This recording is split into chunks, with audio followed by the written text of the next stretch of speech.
Ts'awaatskwii. Ts'awaatskwii.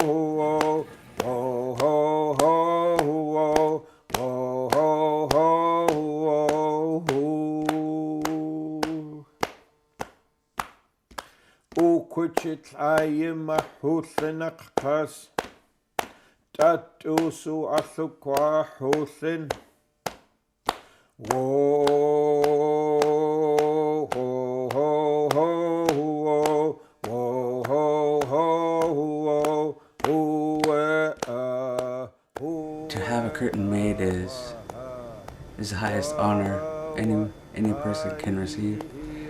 It shows what is in your land, what you hold for your people, and what your powers and strength are from the Creator.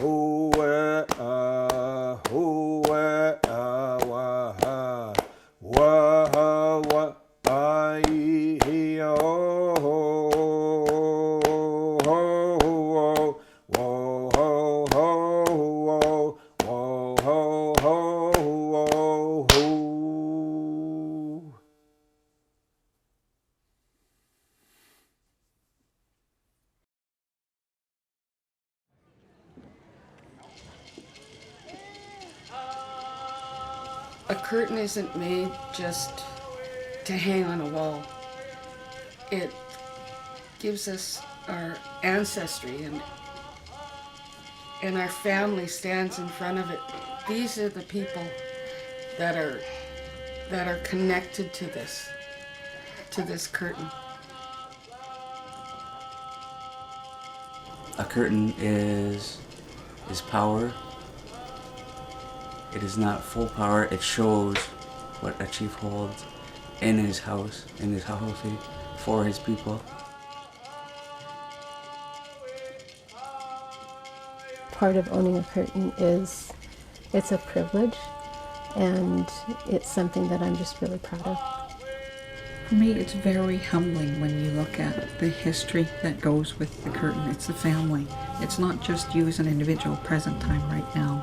It's just your whole history of all the people in the past that have gotten you as an individual here, today, kind of thing. It's quite humbling. Our ancestors did this, and we have to keep it alive and hold it in our hearts, in our souls, in our beings, everything.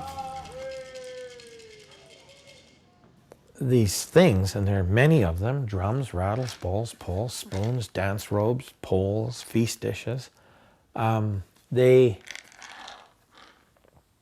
connectors that connect those events, those specific people in their places in history. Whether they were 50 years ago or 550 years ago, they connect me personally with those things. So for me, they absolutely are not, and never, ever, ever have been art. Since I was about 15, people have called me an artist, and there's lots of literature around that talks about the Indian artist, Ron Hamilton. I ain't an Indian, and I ain't an artist. Never have been. No one has ever come and asked us, who are you? And what do you want to be called? What do you want to be known as? We have never really introduced ourselves, right? Because in our language, we're koas. We're real living human beings. So we're not Indians, we're not First Nations, we're not Indigenous, we're not Chugs, not any of all of those things. Chuuchkamalthnii Histakshitl. Ts'awaatskwii. Thliitsapilthim. I said, my name is Chuuchkamalthnii. My mother comes from Nicole. Her bloodline comes from a place called Nicole. My father's father was from a place called Aktis, the village, and his family were Chuuchkamalthnii. The people were Chuuchkamalthnii. I said that the name of my house is Histakshitl. I'm the head of the house called Earthquake House. That's my house, my clan of people. And that the Earthquake House is one of the houses of the Thliitsapilthim people, and that the Thliitsapilthim people are part of the Nuuchaanulth people. That's what I said.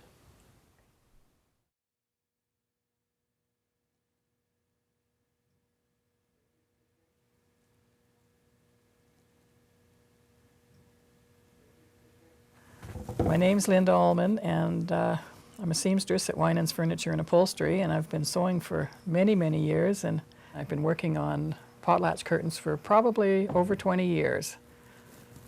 I've never seen anything more than my part of the job. So what colors is that going to end up being? He'll be yellowy and greeny.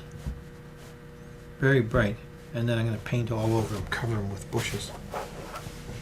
The location, which we didn't see so well here, this is mountain range at the top is called Ts'awaatskwii, and just here to the west, northwest of Ts'awaatskwii, there's a site, a small area called Nuuchaanulth, Frog Town, place where there's lots of frog.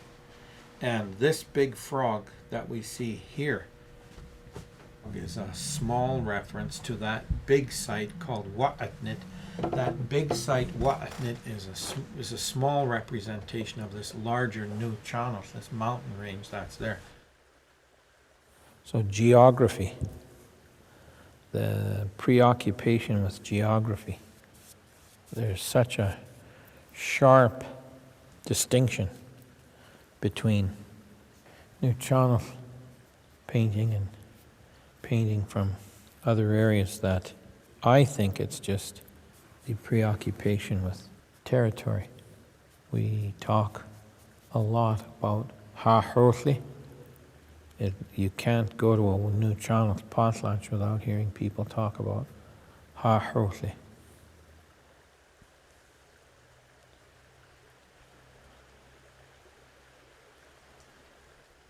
Where we are situated here is a little creek called Hutta, and following the path of this creek up along its flow, ultimately it comes to a height of land, and at the height of land that we're going to see in a moment is the boundary marker between Nuuchaanulth territory and what we call Ts'awaatskwii territory, people from the other side of the mountain, the Coast Salish people. Near here are the Qualicum people, and as well near here are the Nanuus people. So as we pan up and get to the height of land, that's the actual boundary between Chuuchkamalthnii proper and the Ts'awaatskwii. Or another way to look at it linguistically is it's the boundary between Nuuchaanulth speaking peoples and Coast Salish or Chuuchkamalthnii speaking peoples. Our people have been here forever. That's our understanding. And we're still here. We haven't gone anywhere. And we're not going to go anywhere because we're going to carry on forever. Well, we live in a beautiful place.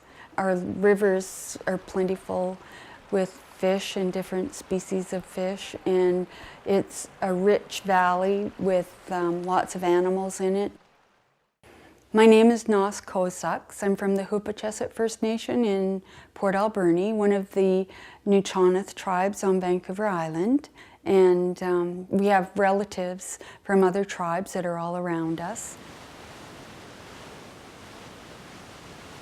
It's very wet here.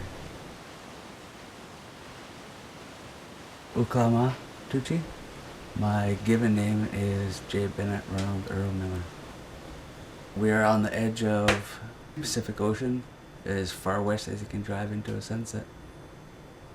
What's your favorite thing about living here? Family. Family is home. Home represents family. I think our people had a pretty good life here, and we still do enjoy it to a lot of the same extent. I believe that at the time that my Yakwimit, my most distant ancestors, were walking and breathing in this world, they made it an imperative thing to go to where they had to go, to be at the site where there was some magnetic force that drew them to that site, some reason that this site, well, it's the mouth of the river, it's right there. We know that this is a place where ritual and ceremony was conducted of a purely spiritual nature, and when we get into the potlatches, there's different kinds of ceremonies and rituals that are being conducted. Nonetheless, we're in a heightened state, and very spiritual things are being done. People are showing representations of their ancestors and so on, and talking about the relationship between themselves and specific places on the land. I'm of the mind that nobody's told me this or anything, but I theorize that this is a little over 40 feet long, this rock face, 10 feet high. That's about the proportion of most of the current cloth curtains that we use, the Thliitsapilthim, as backdrops to ceremonies. And most importantly, where my thinking comes from, is that the figures portrayed are approximately the size of the figures on the screens and on our curtains. So the relationship between the two things is apparent to me. I totally believe they're connected, that they're a progression, if you want to use that word, or that they're different phases of the same sorts of expression. And then the relationship between the wooden screens and the curtains is pretty simple. When Indian agents and provincial police and other white authorities came around and said, it's against the law to feast. Your daughter had her first period, but that's not important to us. It's against the law for you to mark that occasion by calling people together and feasting. You can't give away wealth and say, my daughter got married today. Can't do that. You can't name your children and give a feast or a potlatch to mark that.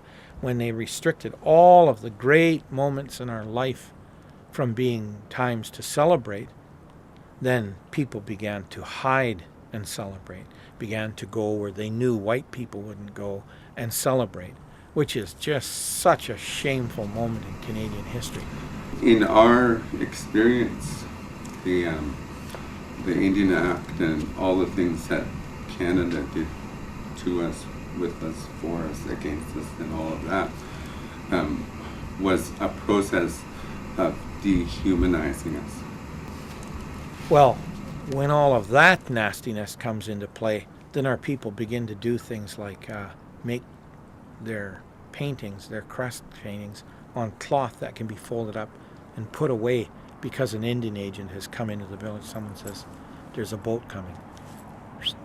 Pull the curtain down, put it away, tell people to scatter to their homes, and there's no feast going on.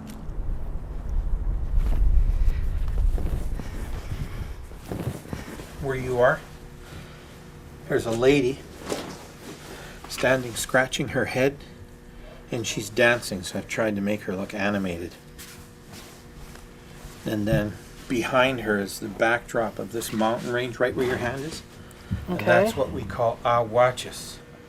This piece is going to be about this woman who falls in a trance, in a coma, and is in a coma for a very long time. And during the course of her coma, if you want to just push it that way a little,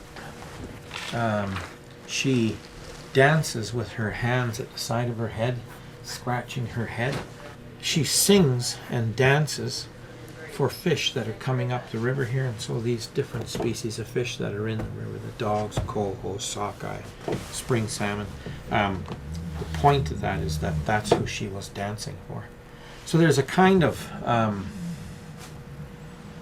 don't know what the right word is. It may seem confusing in a sense. There's a rotation of events that are going on here. This canoe is going this way. This frog is going that way. These ya'i are running down the hill and very animated, and one of them is hiding in this tree and completely still. There's mountains, there's sea, there's things going on. And in the midst of all of that is this sweep down through the generations of my family. Originally tried to have my niece, whose wedding, her generation represented. So there's the very middle. It would be boring if it was in the very middle, so I moved her just off. That's my niece's generation, who we last used this assemblage of crests for. Her wedding, she's just off to the center. Well, with two more, it'll end up kind of bringing the center of attention, hopefully, to the young people who will be named and married and so on in front of this little Thliitsapilthim. And there's 3 generations sitting here. This is my daughter, Rebecca, my granddaughter, Cassidy.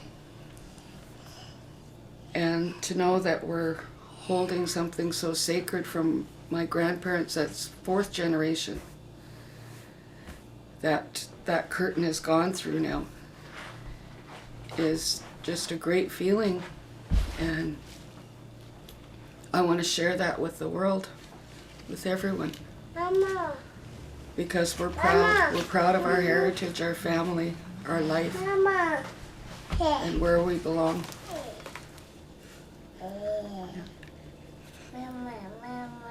And this is what it's all about, right here. She's gonna be able to say one day, "Yep, I belong to that family. That's my family." That curtain.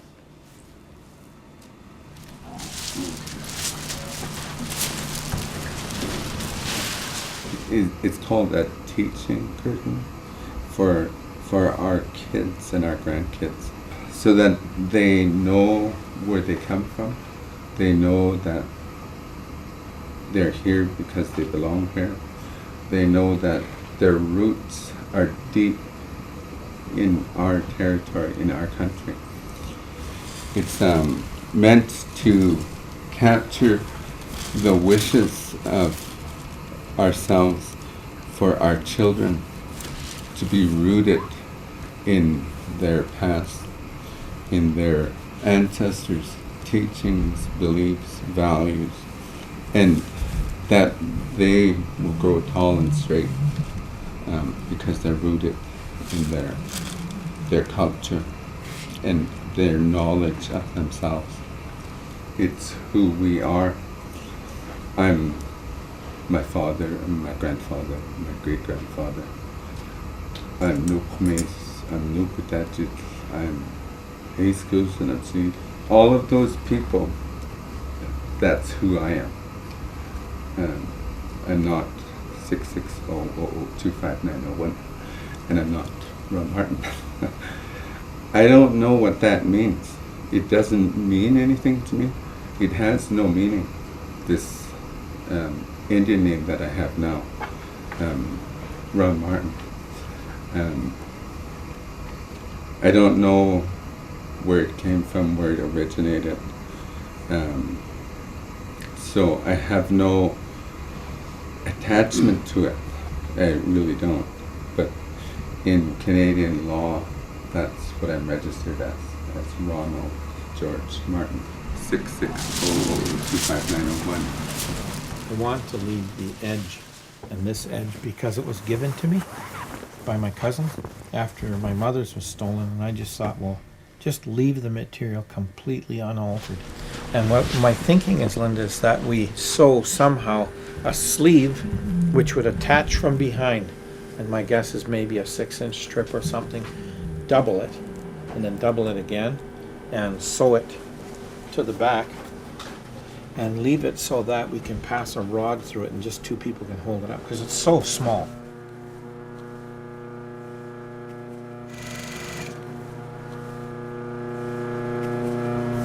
I just want to make sure that this is kind of, like Ron said the other day, kind of a start to the celebration part.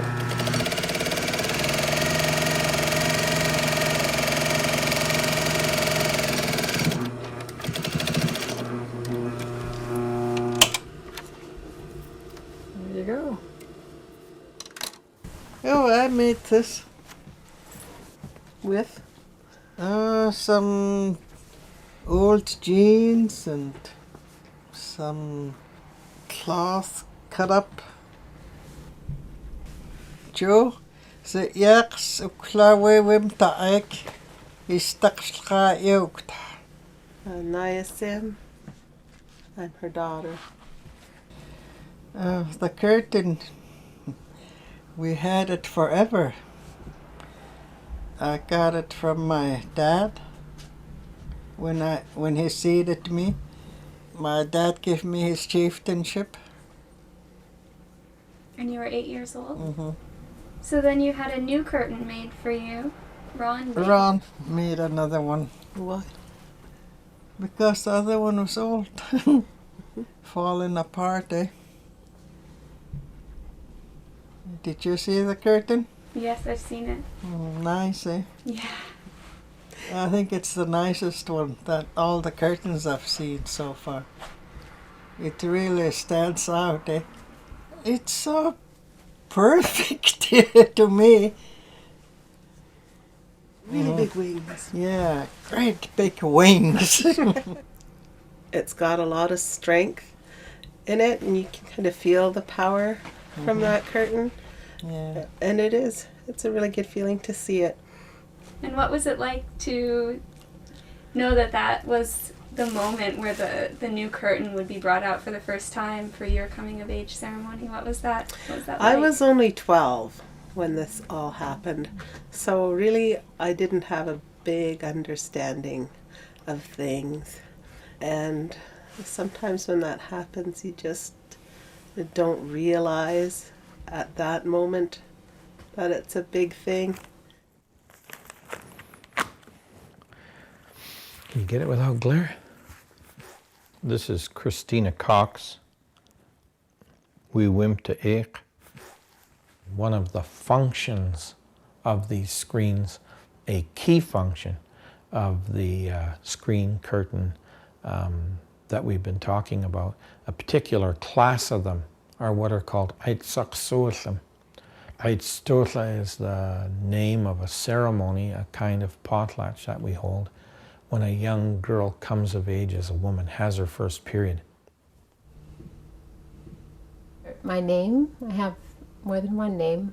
With this curtain that we're going to be talking about, the name that I had was given at that time was Nuuchaanulth, and I have another name, Chuuchkamalthnii, and my English name is Jerry Thomas. Our family has the right that when a girl is coming of age, you have her sitting on the swing, and you have her relatives, the women in her family, the older women in her family, they have the string, which is the cord. It could be cedar bark rope, it can be a red cord, and you have that wrapped around the woman's waist that's on a swing, and they gently rock her back and forth. And that's symbolizing a woman that's a young woman that's going from her childhood to adulthood, swinging back and forth. And so the women pull her along from childhood into her new role of being an adult. And it's important that when you are doing this work, this person understands what's happening to them. You're teaching them, and things are different now. And she'd be told about her family tree. She may have been hearing it all her life, but she would be talked to in a way that we call ha-hurpa. She would be informed in a rather didactic way. She would be lectured to, she'd be preached to, she'd be taught in a systematic way. She would be a student to these old women, and they would tell her about what's expected of her. The coming of age ceremony really is for and about them.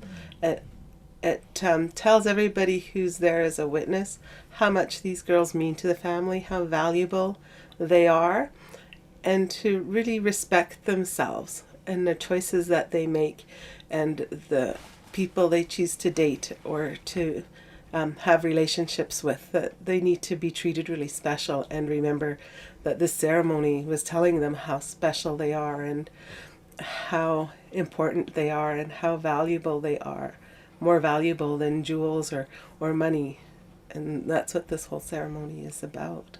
What we used to hear when we were growing up was that the best, the greatest thing that a man could do in his lifetime was to expose a daughter as a woman, to bring his daughter out, to Ts'awaatskwii for his daughter. There are many different kinds of feasts and potlatches, but that's the big one.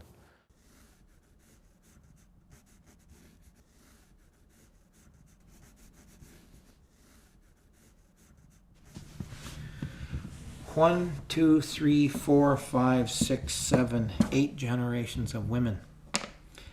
And I loved putting this together with my auntie and saying to my auntie, do you want me to put my great-great-grandmother on there and have her dancing the way she danced? And hearing her answer me in a tone of voice that said very clearly, that would be really nice for me. I would really like that. Then painting the original painting and watching my auntie be so happy about that, that really affected me. I loved my auntie. That'll be the most powerful thing I've ever painted. People have very, very strong emotional reactions when these things are up. They say things and talk about these things that I make in really strident language. Well, if they can kind of do that, if the women can get up and do that and talk about how they've been treated and talk about how she was treated and what she was known as and come down the family and talk about those hard times when women were not treated well, and then talk about how we have this beautiful niece, Jacqueline, who was added to this curtain and here, and her daughter, Nicole, having to be here. She needs to be there. And her generation, all of her cousin sisters need to be known. This little one here, Taya, my niece Jackie's granddaughter, all of the kids of her generation, all the young girls, need to be thought of, need to be treasured, need to be, concerned. We need to be concerned about them. We need to think about them. If we can do that, then every time a girl comes of age and this is put up, every time a girl gets married and this is shown, every time a boy comes of age and this is shown, we can think about women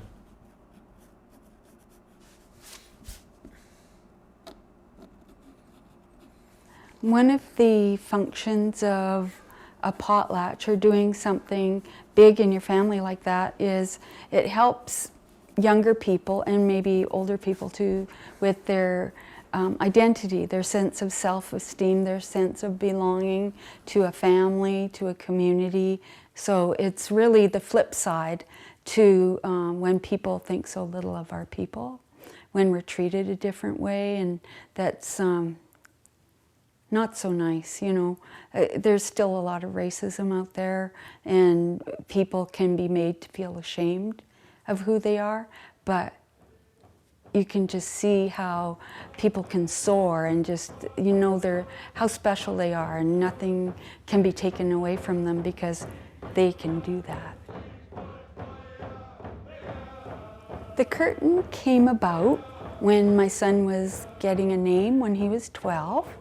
He was just going into puberty then, and it seemed like a good time to introduce him to his relatives and make sure that he had a name, because I think that would be my job to do that, so my family helped with that.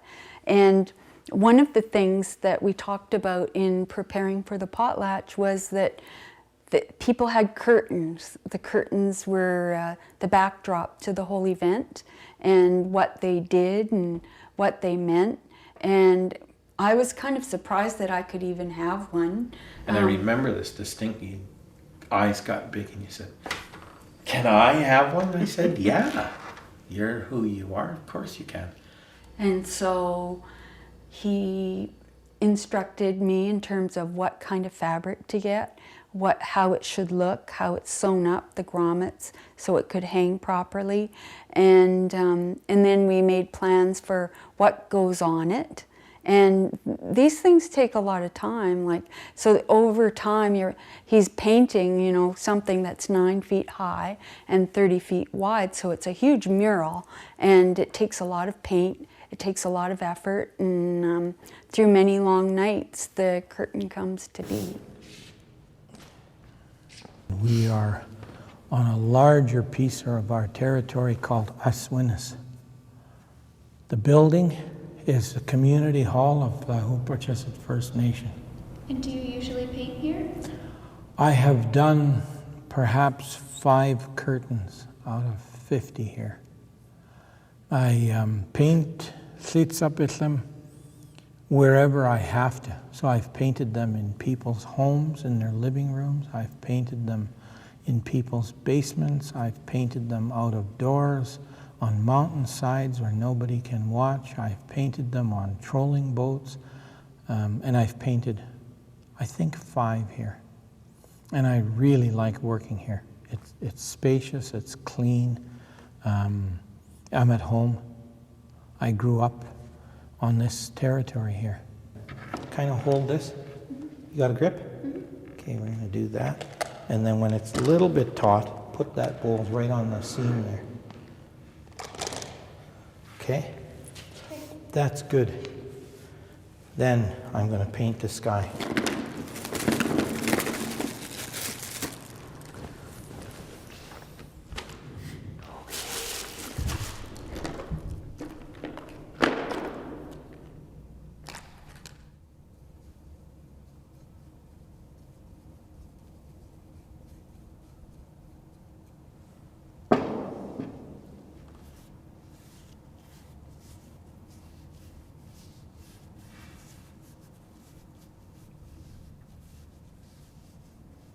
How does it feel putting down the first paint? It's hard to describe. It's nice. It's nice to get going on it, to start making it real. It's been an idea in my mind, and so to take that idea and to make it more than an idea, it's fun. What sorts of things go through your mind when you're painting and marking? A lot of times I'm going over in my head what it is that I've been taught about things. What story belongs to this image? What stories belong to this image? who is affected by this image? Who do I have to dignify through this image? Who am I concerned about pleasing?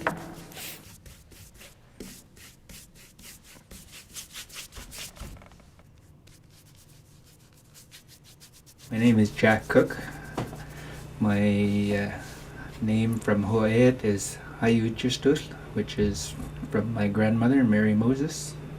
My name is Deborah Cook. By birth, I am Niska, come from the village of Thliitsapilthim, and I am in the Kannada tribe. My Niska name is Chuuchkamalthnii. I married my husband Jack Cook, and am now Hawaiian. I have a Hawaiian First Nations name, and it is Ana Piatuk.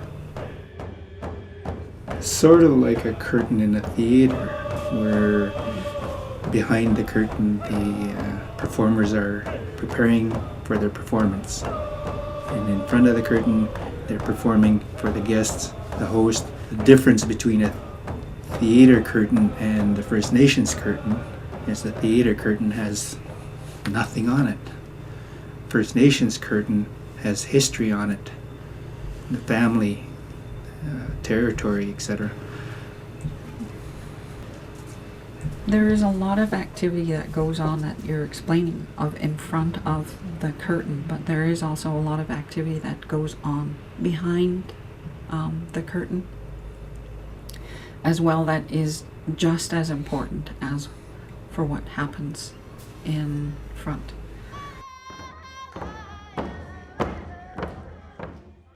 Curtains are important and beautiful, but what's behind all the work and happening behind the curtain is just as important.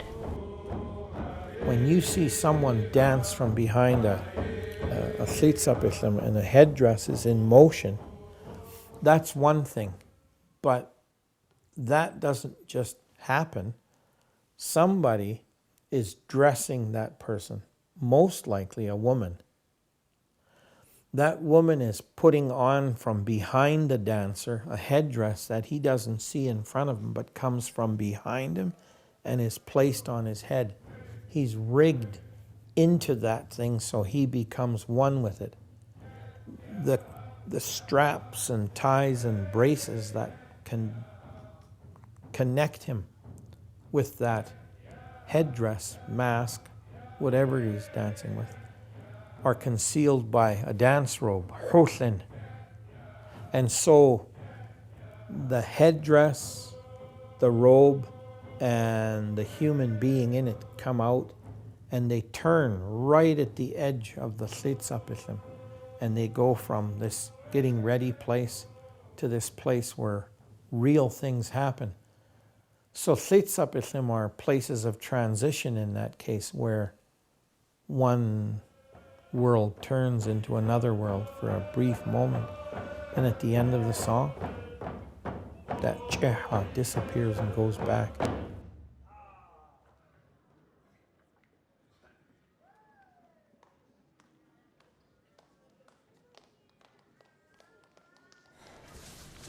This is the sea here. So we're going to take this mountain here and bring it there, there, here. So what's this picture you're looking at? This picture is a picture of the Thliitsapilthim I made with my mother's genealogy. Asmanahey here, my great-great-grandmother. I had this old screen in my house, and in the 1980s, late 80s and 90s, I let my house get used by different people. During the time that it was being used by other people, this was stolen.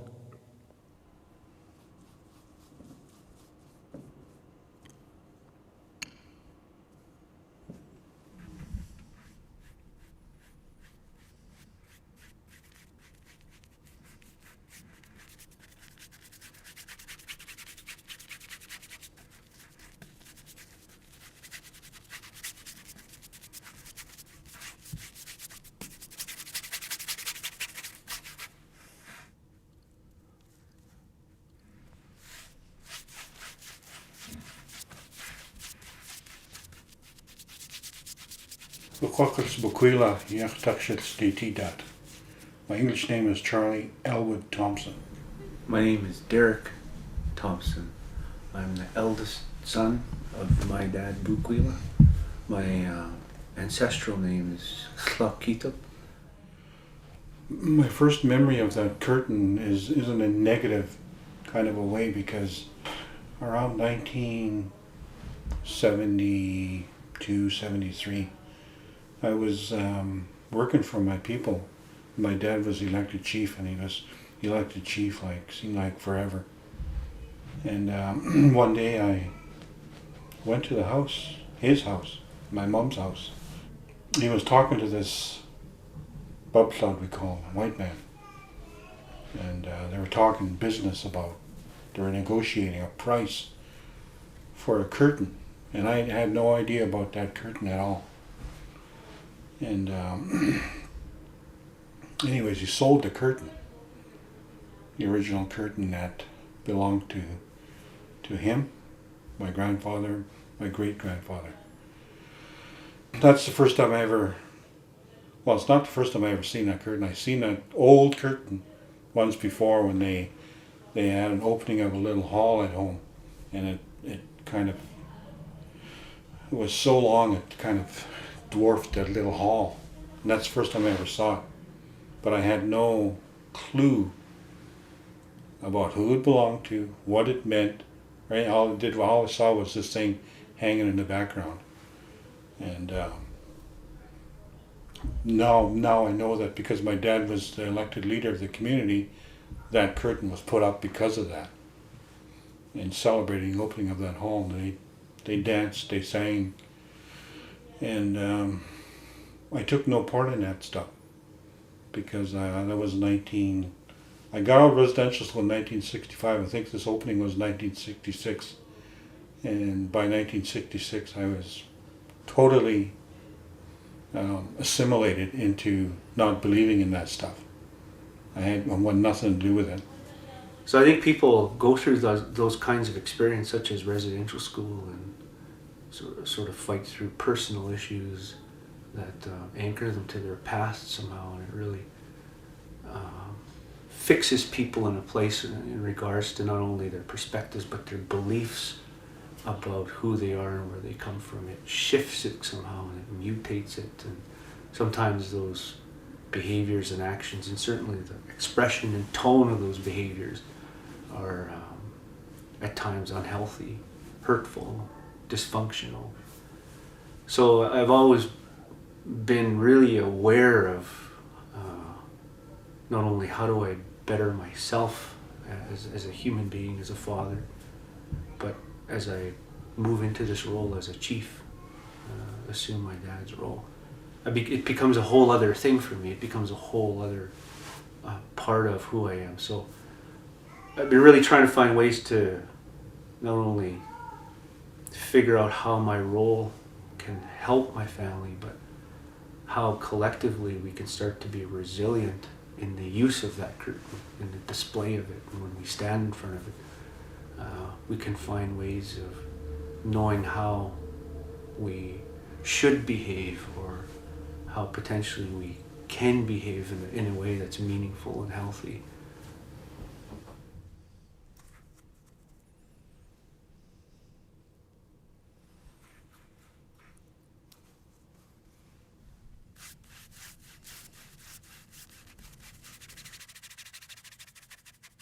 None of this work that I do sits in isolation from everything.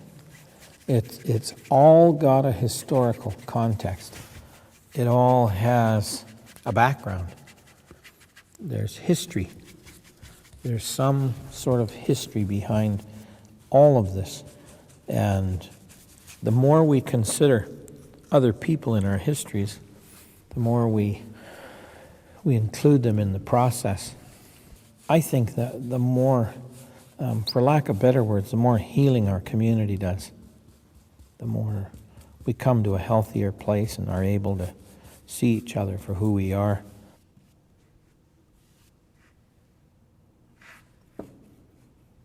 And it's really, really important because we don't have textbooks to inform people what it is we have. And if you take a look at a curtain, it's a story. It's a history that belongs to my family, and it belongs to the Owsett people.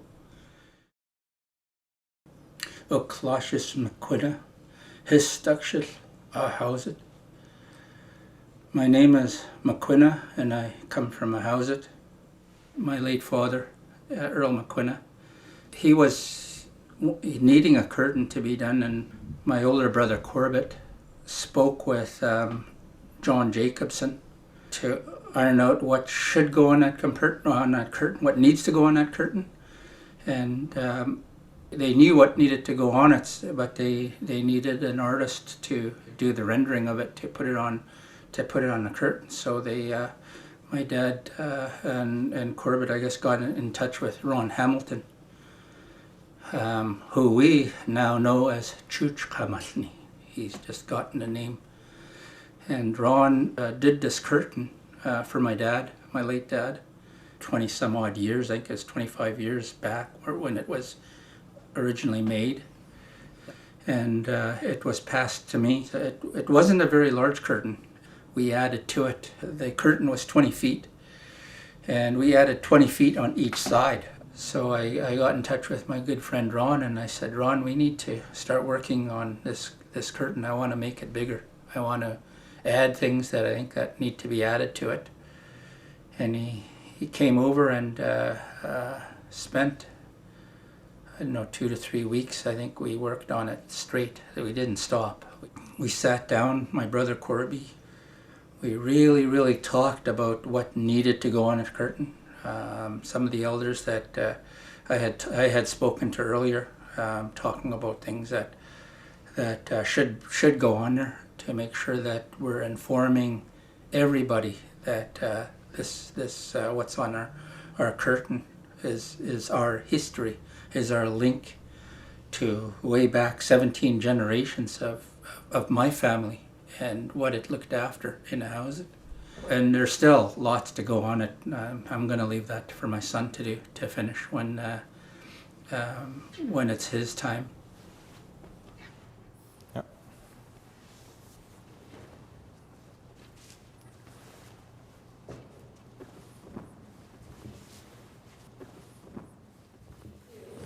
This is day 2 on the curtain. And the target today, immediately, is the water. So we have the sky, basically, have the mountains basically again. And today, I want to do the water, the sea, from here down to the bottom of the canoe. Chuuchkamalthnii, Shani, Siyaka, Hayuanshil, Si, Tai Hatwil, Nasismus Ukla, or Tai Ohokin, and Ohokin Hakum, Irene. This is Irene, she's our Hakum, and this is our Tai, he's our hereditary chief, and I am Hayuanshil, I speak for their house and for their family. Nasismus, and my family, we come from the same family. Our great-grandfather, his name was Jack Peter. His wife was from Iqaluit, and that's where the curtain that the family has today, that Nasismus displays, that's where that comes from. And that was a coming of age for her when she became a woman. And then when she married off and moved to Hawaii, where her husband was from, she took that with her. Those are the kind of things that you can take so you can carry the history of the mother. It was things like a curtain, or it was things like a name, because of things that are more permanent, like the rivers and the mountains, they had to stay, at their home where they're from. When I was younger, I wasn't able to see the curtain till I was maybe 11 or 12. I used to ask questions about the curtain, and my grandfather told me that it's not an explanation that I can sit down and just tell overnight. It's going to take a lifetime for me to understand with the respects that goes along with the curtain, and how you handle the curtain, and the images that are on the curtain, the songs that go with the curtain, the territories, the place names, and I understand what my grandfather said today now that I'm older. It takes a lifetime, it takes a long time to understand the histories and the names and the songs that go with your curtain. I'm very conscious, and I'm glad to say this on camera. I'm really conscious that this is, I don't know how my great-grandmother looked, but that this image represents her. I want this image to be right. And what is right? Well, that's a real question. When we're thinking about someone we don't know how she looked. There are no pictures from that far back. How did she look? Well, I want her to look in the midst of her being in a trance, seeing animals, fish in particular, to still maintain somehow or other the dignity of who she was. So I don't know how I'm doing that, or if I'm doing that successfully, but that's a goal.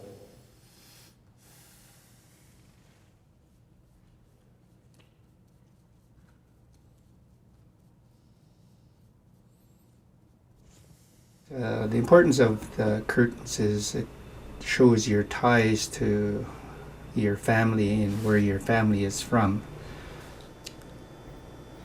To me, a curtain holds family ties, and each curtain, each symbol on a curtain is a connection from one family to another. In our curtain, we show all of the houses that we have in a house, and the curtain is not for me to be exclusive to that. It's just me. It's to be inclusive of all of the chiefs that we have in a house. Our ancestors had such a definite, certain, keen sense of who they're related to. That's such an important thing to me anyway. When the Thliitsapilthim is displayed, one of the things that's done publicly is my dad's obligated. It's not by choice, it's institutional. It's law for him to stand up and say publicly, this is who I'm related to and how. So the curtain that he owns displays that in a grand way, and I think in a very authoritative way. So here is a woman called Asmanahey, and she had a daughter. She's right here, Punii. Punii had a daughter, Hayuqus, and I would not have known that woman's name if it wasn't for your great-grandfather. No way. I asked my mother, I asked my mother's sisters, I asked my uncle, your great-grandfather, and they wouldn't tell me.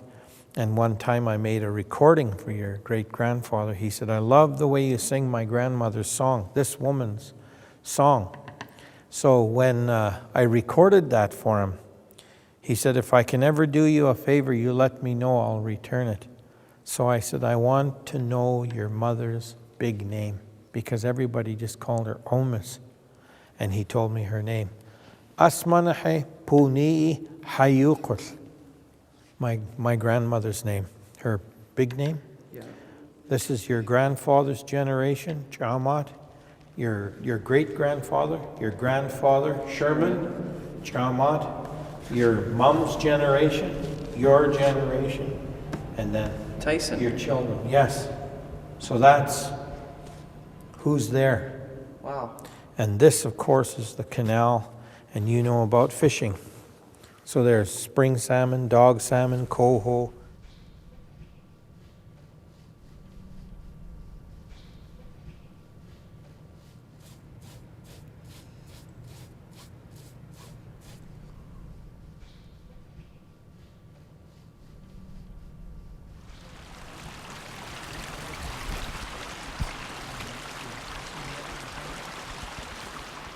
My guess is that fish would have schooled here, come up after the long, hard swim up the river. My guess is they would come here, and it's completely quiet here. They could rest here. So if there were thousands or millions of fish right here, what an amazing thing to be here looking down on them, to be here being able to get in the water and have them rub your body, and to pray that we will always have this resource.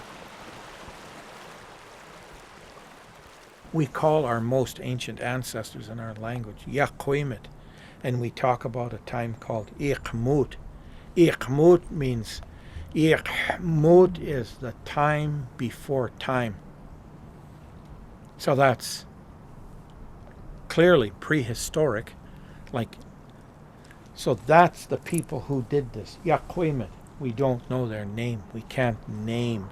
There's a story that these were put here by a man called Quatyat, a being called Quatyat. And Quatyat features in many, many stories and does miraculous things. He transforms himself into a whale.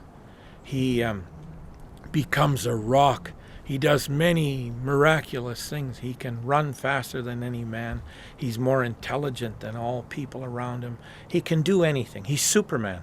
He's a clearly mythical, super, albeit physically human guy. So our story is that this was done by Quatyat, and maybe at the time called Iqmut, the time before time, our people were collective enough that they didn't need to say it was done by me. And all good things and lasting things we can say were done by Quatyat.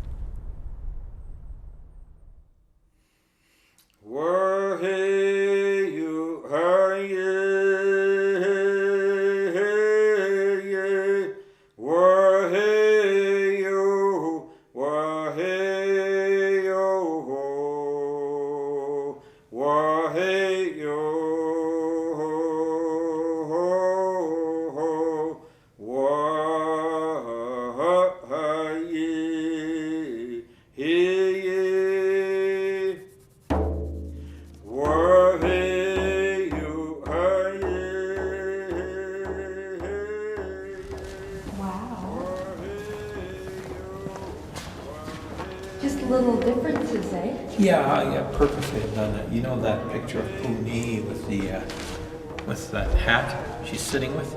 I thought I'd just put it on her head.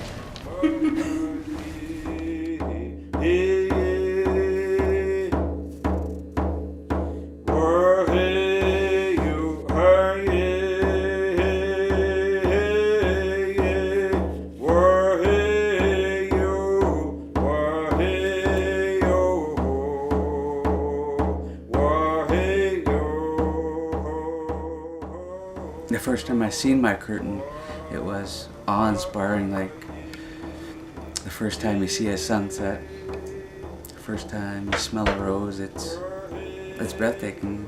It shows connections, it shows family, the strengths of families.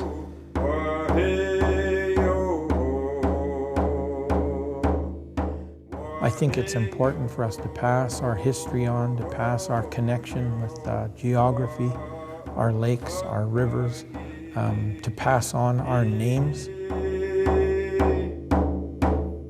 We feel it, we live it, and we know it. People that understand their ways and such, they go, wow, look, their whole family belong to this curtain. They stand there proud, knowing that they've got their ancestors and family behind them, and the generation that's there, still alive, right there in front of it. So you bring it all together, and you're all one.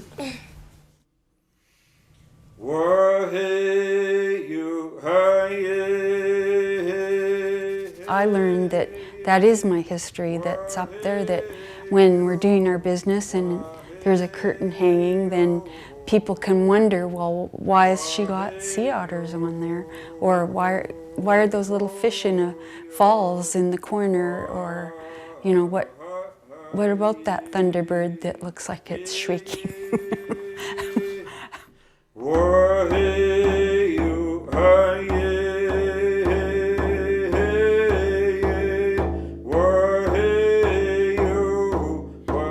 Having the curtain and having the knowledge that we share, it also helps solidify the people of the future in our family.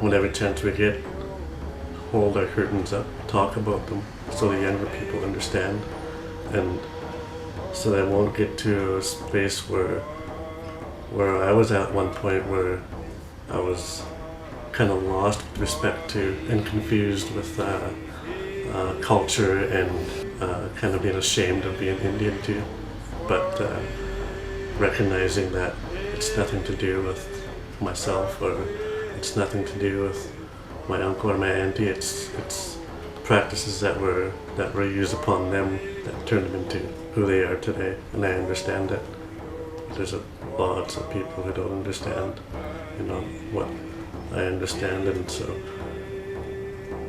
the way to reverse that is to practice our culture.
Tape's about to end.